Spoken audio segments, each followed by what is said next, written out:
இதுதான் புழுங்கல் அரிசி. இந்த புழுங்கல் அரிசியை சமைச்சு, இங்கே புழுங்கல் அரிசி பாருங்கள், இதுதான் புழுங்கல் அரிசி. இதை சமைச்சு இந்த கஞ்சியை வடித்து நான் எடுத்து வச்சிருக்கிறேன்.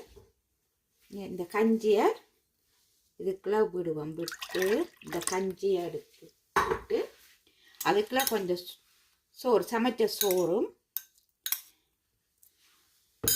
திருவின ஃப்ரெஷ்ஷான தேங்காய் பூவும் போட்டு அதோட சீனியும் கொஞ்சம் சுகர் கொஞ்சம் போட்டு மிக்ஸ் பண்ணணும். மிக்ஸ் பண்ணணும்.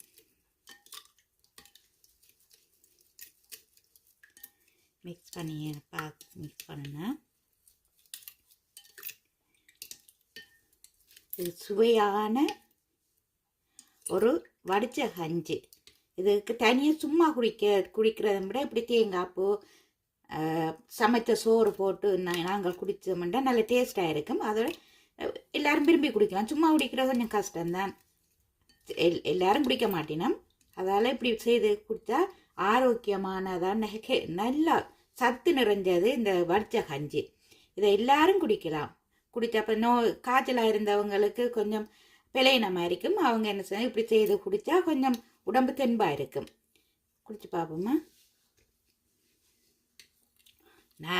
நல்ல டேஸ்ட்டாக இருக்குது.